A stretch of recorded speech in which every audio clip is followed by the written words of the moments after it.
E aí, pessoal, tudo bem? Hoje a gente vai falar de um dos temas mais caros para minha pessoa, de um dos temas mais importantes na minha história de conversão. Então eu vou falar com bastante amor desse tema. Hoje eu botei aqui um microfone, então me digam aí se vocês estão me ouvindo bem, se está saindo bem nítido a minha voz. Nós não vamos ter nenhuma presença especial hoje, vai ser só eu mesmo aqui falando com vocês.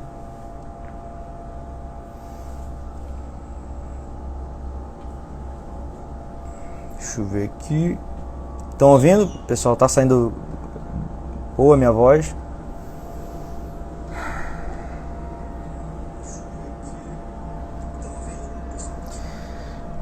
Então, beleza. Meu corpo técnico aqui já me informou que está saindo. Eu quero começar a nossa conversa falando do porquê, que eu comecei falando que a castidade é um tema muito importante para mim, é um tema que eu dou muito valor, né? Antes de eu me converter, assim, a castidade era aquele negócio que eu olhava, eu só falava assim, não é um pecado tão grave, né? Pecar contra a castidade, eu não entendia direito o que era. E eu ignorava, né? Eu comecei a minha vida de estudos, comecei já só lendo besteira. Até o João comentou em uma das outras nossas lives aí.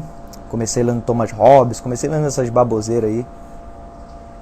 E parece que quanto mais eu estudava, em alguns momentos eu vi grandes filósofos, grandes pessoas sempre falando da doutrina, da tradição católica, falando de uma forma que eu nunca tinha escutado falar. E foi aí quando me abriu na mente que existia um conhecimento que eu sempre ignorei.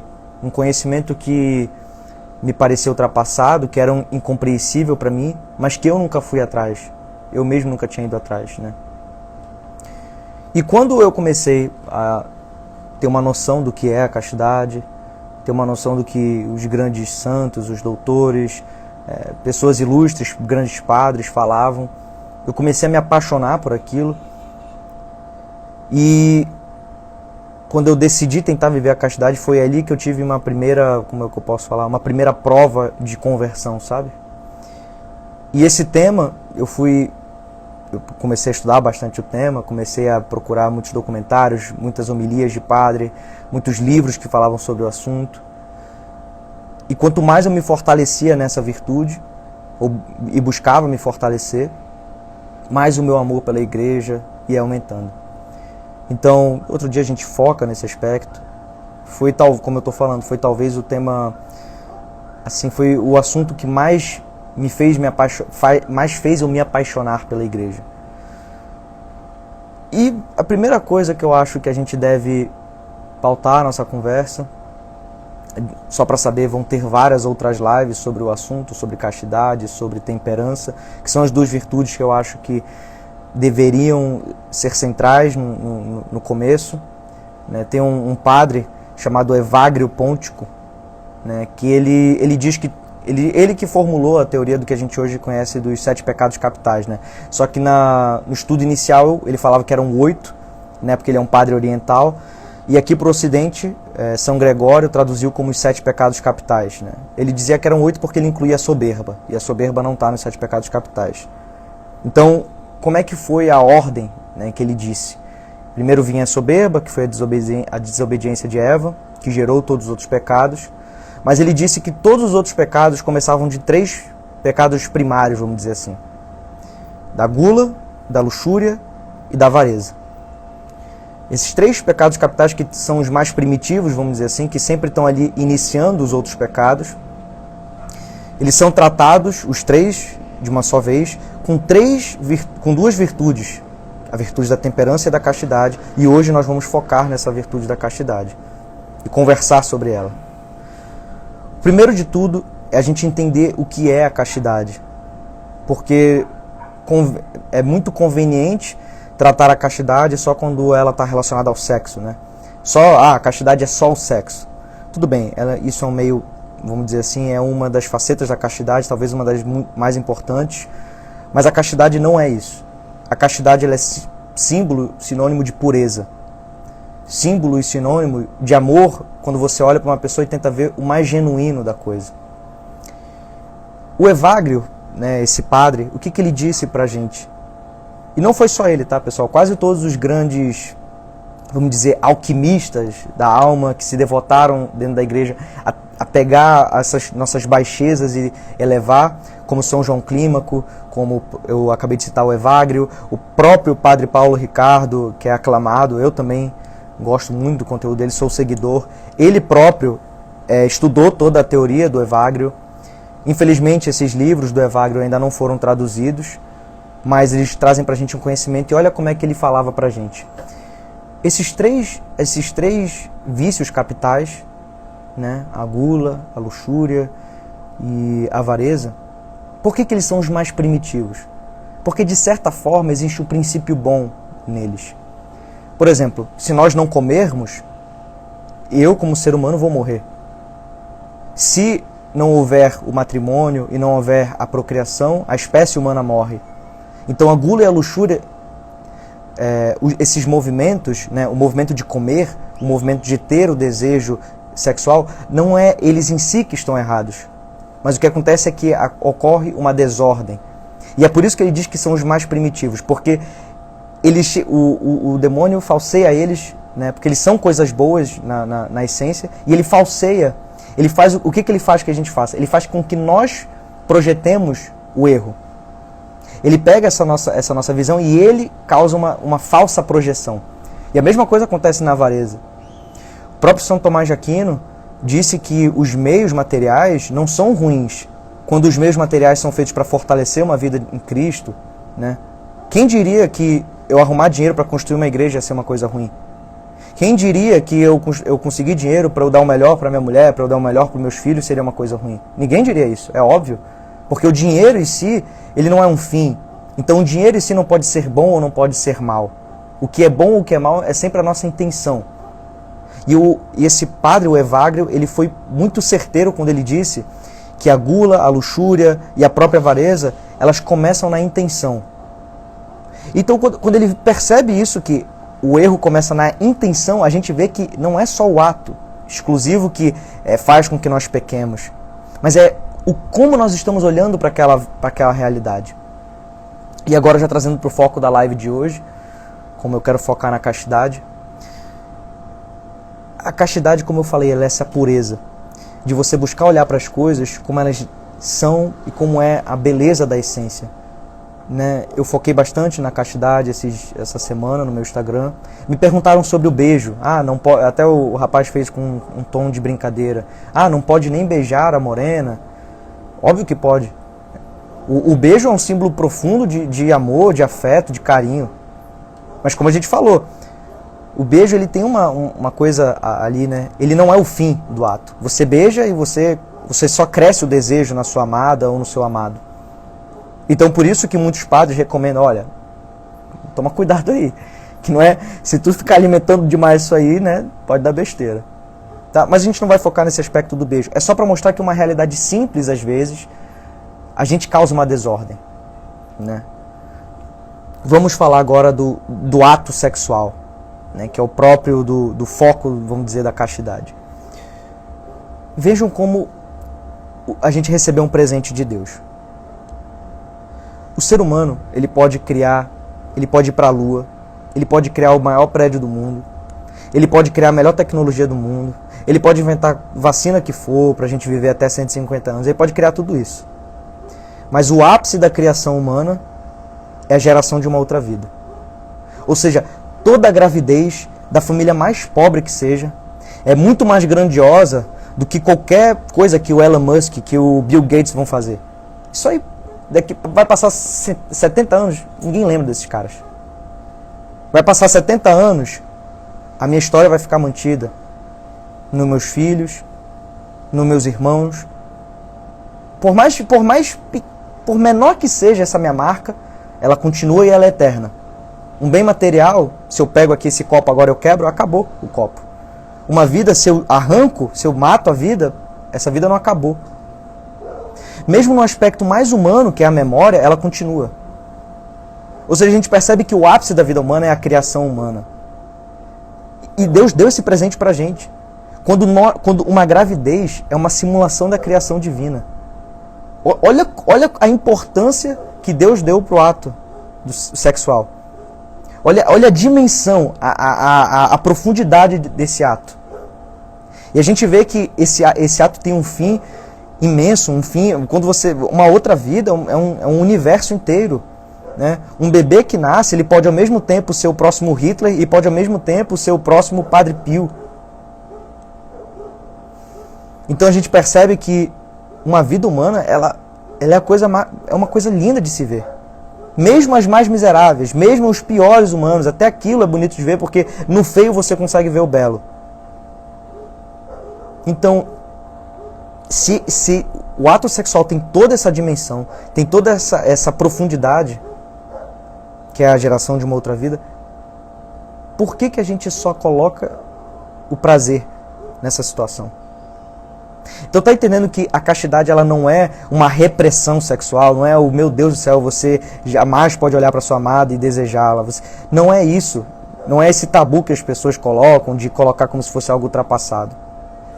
A castidade nada mais é do que você olhar realmente para o que é o sexo, para o sentido mais verdadeiro do ato. Entenda, você pode amar o quanto for o seu namorado, você pode amar o quanto for a pessoa que está do seu lado.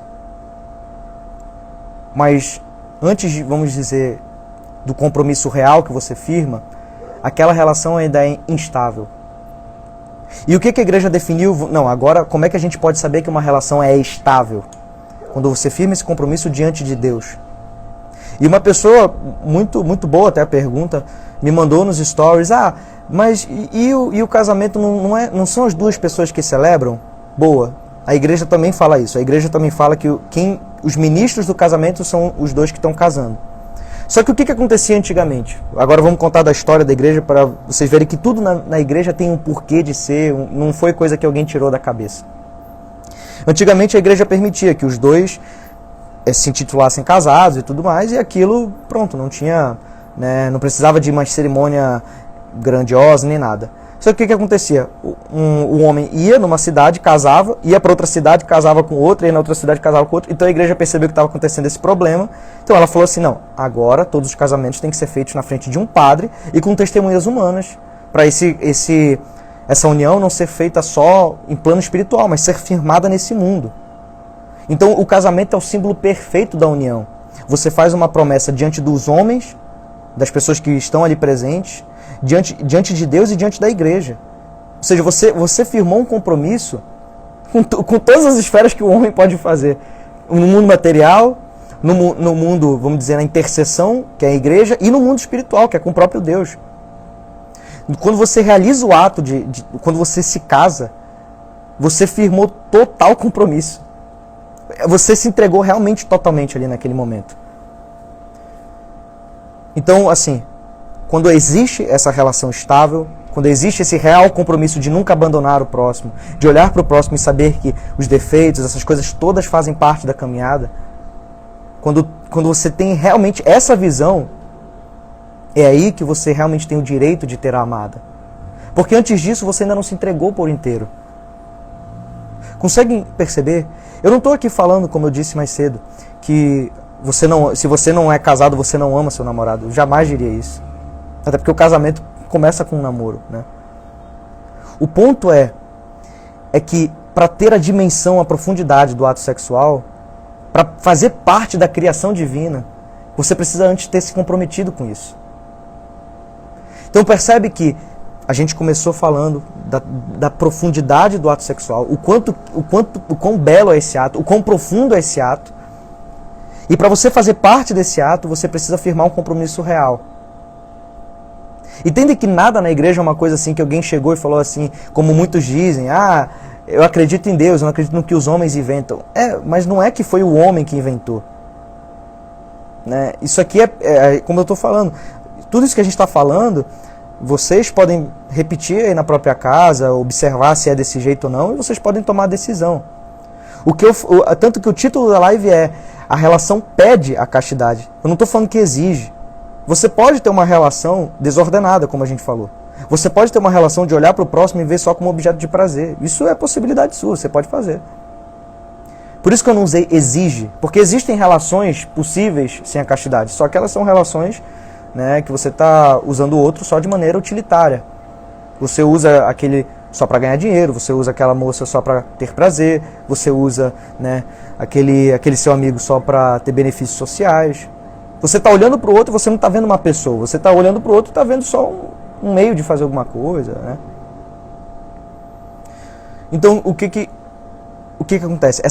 A castidade, a gente começa até a ver que a castidade não é só para os relacionamentos amorosos. A castidade também é para o relacionamento da sua amizade. Você olhar para o ser humano, para o outro, seu amigo, e ver um ser humano ali.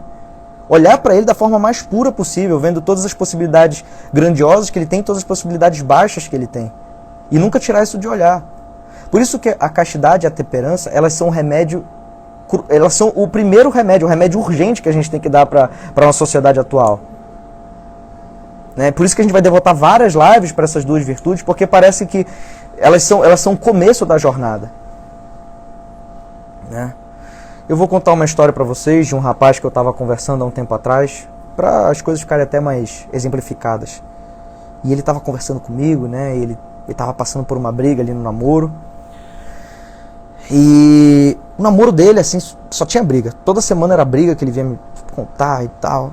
Eles não têm nada a ver um com o outro. O rapaz, ele é espírita, a namorada dele é protestante, ela gosta de sertanejo, ele gosta de música eletrônica. Assim, não tem nada a ver. Nada a ver. Nem nas coisas mais baixas assim eles combinam, sabe? E aí uma vez eu conversando com ele, assim, com toda a paciência do mundo, com todo o carinho do mundo, ouvindo a história dele, ele estava me contando mais uma briga que eles tinham. E eu falei assim, cara, o que te faz não terminar essa relação? E ele disse, eu amo ela. Eu falei, me fala uma coisa que tu gosta nela.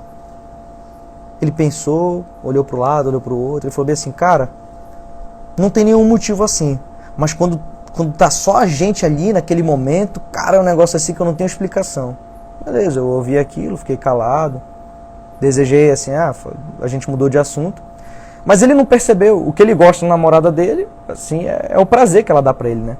Ele falou, quando a gente vai pra festa é muito legal estar com ela me acompanha na bebida, a gente dança junto, quando a gente vai pra cama e, né, tem o nosso momento.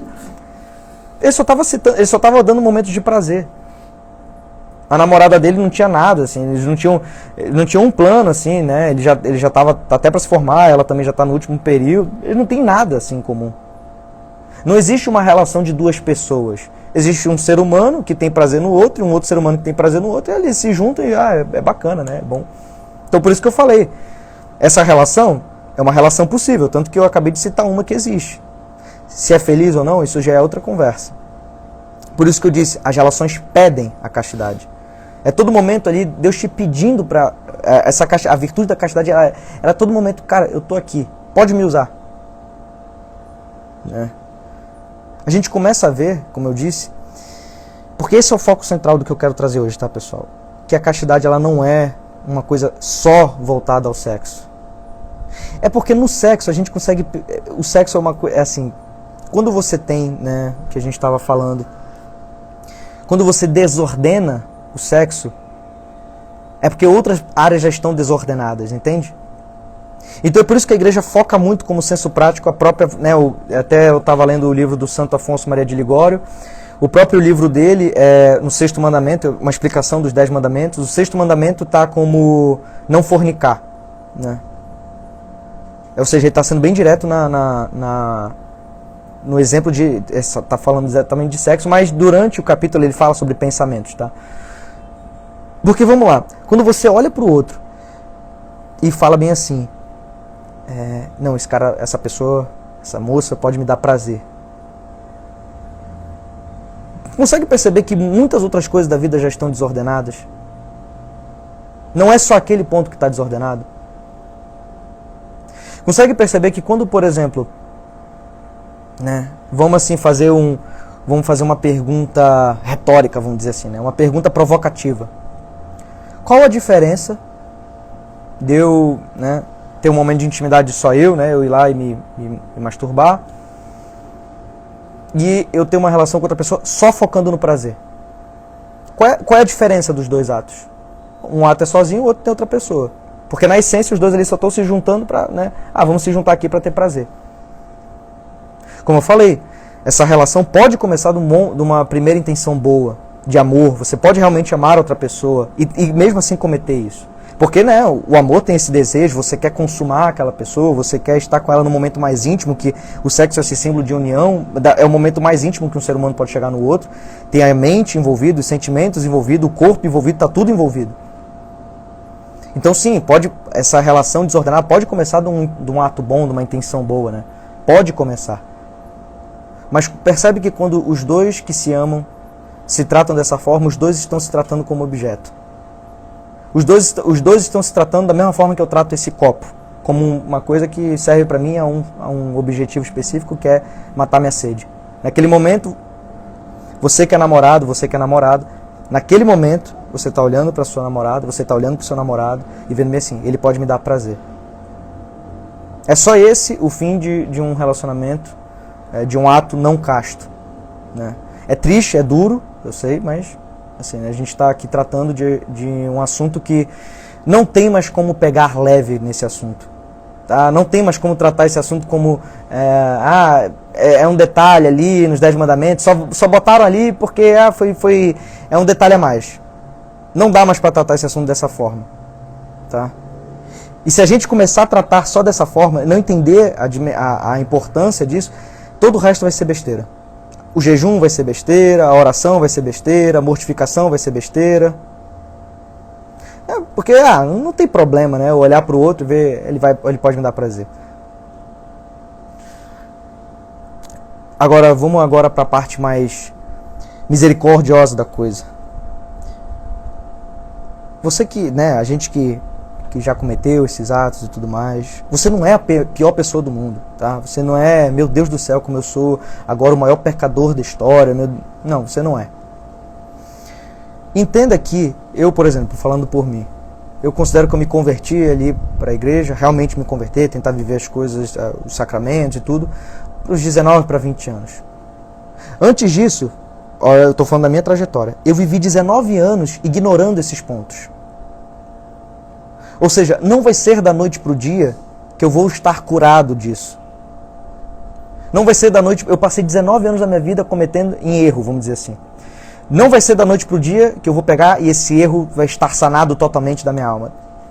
É impossível. É impossível. Pelo contrário, quanto mais você procura a graça, quanto mais você procura melhorar, mais você vai ser tentado. Então entenda, você não precisa também querer suprimir os desejos, como é um remédio que muitos tentam adotar. Como eu falei, o desejo, o sexo, faz parte da própria criação divina. É como se você estivesse pegando um carro e o volante está quebrado, você quer arrancar o volante. O carro não vai funcionar, pô. Tu quebrou o carro não vai mais ter utilidade, não vai estar mais no 100%. Então, se tu suprimir esse desejo, alguma parte você está perdendo. Existem pessoas que conseguem? Existe, né? É uma vocação, que é os padres, os monges, né? Mas não é uma proporção mínima. 1% da população vai seguir isso, né? Ou seja, nós, pessoas normais, leigos, você tentar partir para a supressão do desejo, de duas uma. Ou você vai virar um puritano, o que é pior, que foram as pessoas que crucificaram nosso Senhor Jesus Cristo, os fariseus, ou você vai fazer uma compensação no futuro. Você vai suprimir e uma hora você vai estourar.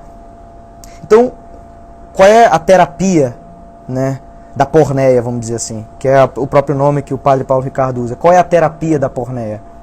É um constante polir o olhar. É um constante buscar os sacramentos. Essa força não vai vir de você. Não é por você que você vai conseguir viver a castidade. Jamais. Você tem que buscar a graça, você tem que buscar os sacramentos, você tem que se confessar. Não tenha vergonha. Eu fiz uma vez, ainda não sei se eu estou preparado. Se confesse, firme o compromisso e tente com sinceridade. Caiu de novo? Se confesse, tente com sinceridade. Busque a comunhão. Não fuja dos sacramentos. O próprio Santo Afonso, no capítulo da castidade, ele traz vários exemplos de pessoas que ficaram com vergonha de confessar, ou não, ainda não estou preparado para seguir, ou não sei o que, e tudo mais. Pessoas que entraram em perdição porque não conseguiram, né? Entenda também uma outra coisa. né, um outro detalhe. Os 10 mandamentos, eles não são regrinhas. Tá? Pessoal, não é Deus mandou essas regrinhas pra gente, para fazer parte do clube. Não. É porque assim, se Deus aparecesse agora aqui pra gente, a nossa alma tá tão manchada que a gente não aguentaria a pressão dele. Tá? A gente não aguentaria a presença divina. Então nós precisamos polir a nossa alma, expiar os nossos pecados, e todo momento buscar purificá-la, para quando nós estivermos em presença dele, nós aguentarmos tal presença. E ele deu todas as dicas, para vocês entrarem em estado de graça, para aguentarem receber, para o corpo de vocês ser templo do Espírito Santo, vocês precisam, tem algumas coisas que precisam sempre estar ordenadas. E ele deixou isso muito claro para a gente nos 10 mandamentos. Os 10 mandamentos também são uma hierarquia, tá? Então você não pode basear toda a castidade ao 6º mandamento. É errado também você pegar e falar assim, não, eu não consigo viver a castidade, está muito difícil para mim, e você abandonar a igreja. Porque você está caindo num erro de idolatrar a castidade. Sendo que você não deve idolatrar a castidade, você deve amar a Deus sobre todas as coisas, que é o primeiro mandamento, é o mais importante de todos. Então caiu, levanta, é assim mesmo. Agora, né, eu conheço pessoas que são mais velhas já, 50, 60 anos, e às vezes descobrem alguma coisa da igreja e ficam muito tristes, porque, poxa, eu fiz a minha vida inteira errada. Eu falei, então graças a Deus que tu descobriu agora, né? Ainda bem que tu descobriu estando viva. Imagina se tu descobrisse depois que morreu. Né? Então assim, sempre tem espaço. Caiu, levanta, e é assim mesmo que se faz. Uma virtude, você não nasce com uma virtude, você adquire, você cultiva, você luta para ter aquela virtude. E como a gente falou, a castidade é uma virtude. Não tratem como um dom que é seleto, é para poucos, só poucos vão recebê-la, não. Você deve pedir, você deve sempre buscar estado de graça, você deve se ajoelhar, você deve se confessar, você deve buscar a comunhão. Senão você não vai conseguir. Assim, eu digo com todo o carinho do mundo, se existisse outro método mais fácil, eu tentaria trazer para você, mas não existe. Só existe um único caminho, e foi esse que funcionou para todo mundo. Tá? Nós vamos falar mais sobre a castidade, né, porque é muito mais fácil cortando as coisas mais bestiais, tá? Por exemplo, a gente vai dedicar lives só sobre a pornografia, né? A gente vai dedicar lives só sobre... Apesar da gente ter falado hoje bastante sobre o sexo entre namorados, mas tem um primeiro que deve ser o extremo combatido, que é a masturbação. Por que a masturbação? Pessoal, assim, é até intuitivo você conseguir perceber a bestialidade de uma masturbação. Me respondam com sinceridade. Vocês conseguem imaginar um homem sério, poxa, um cara que tem uma família para cuidar, trabalho sério, um cara honesto, que não quer enganar ninguém, um cara ali, porra, todo dia tenta buscar ser o melhor cara para a mulher dele e tudo. Vocês conseguem imaginar um cara sério parando 10 minutinhos do dia para ir brincar com o próprio, né?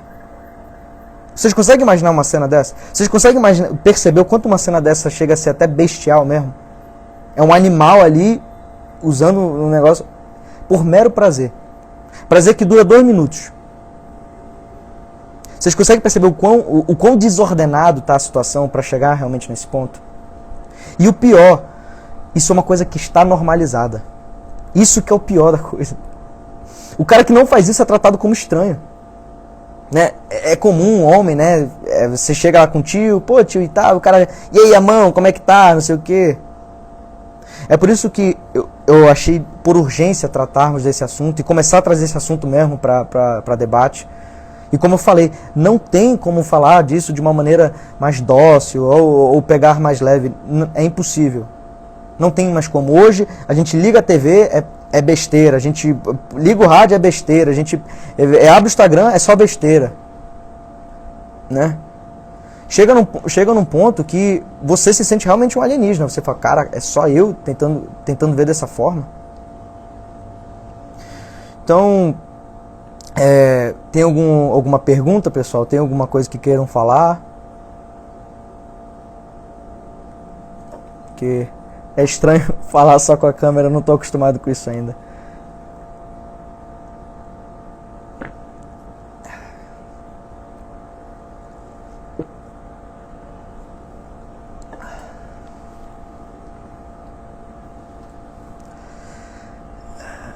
Vai, Júlia, vai ficar salva, com certeza.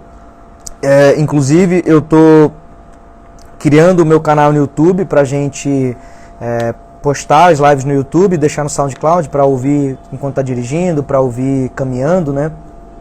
Que a partir de hoje a gente só vai, né, eu vou dedicar um bom tempo falando sobre castidade e temperança. Não vou focar em outros assuntos muito periféricos. É claro que eventualmente nós vamos tratar de alguma outra coisa que tenha relação, mas eu quero dedicar um bom tempo para isso, tá? Eu aparentemente não tenho dúvidas. Eu vou abrir caixinha, né, com bastante frequência sobre esses temas. Continuem mandando pergunta, não tenham vergonha de falar do assunto. Entendam, isso faz parte da caminhada, tá, pessoal? Ninguém aqui vai, né, rapidinho, é que eu me confundo tentando ler, né? Indica algum material sobre castidade? Olha, indico sim. A melhor coisa, o melhor começo, vamos dizer assim, tem um curso do Padre Paulo Ricardo, Terapia das Doenças Espirituais. Eu acho que todo mundo deveria começar por esse curso. Ele também tem um livro, né, que é ainda melhor, consegue ser ainda melhor do que o curso. Para quem já fez o curso sabe que o curso é fenomenal. O livro consegue ser ainda melhor, que é Um Olhar que Cura, o nome do livro. Tem também o Instagram do Miguel Soriani, que ele trata explicitamente sobre pornografia. E assim a gente vai sempre fazendo as indicações, tá? Obrigado aí, pessoal. A gente deu 30 minutinhos aí de live, acho que deu pra gente ter um bom papo, beleza? Fiquem com Deus, rezem por mim. Tchau, tchau.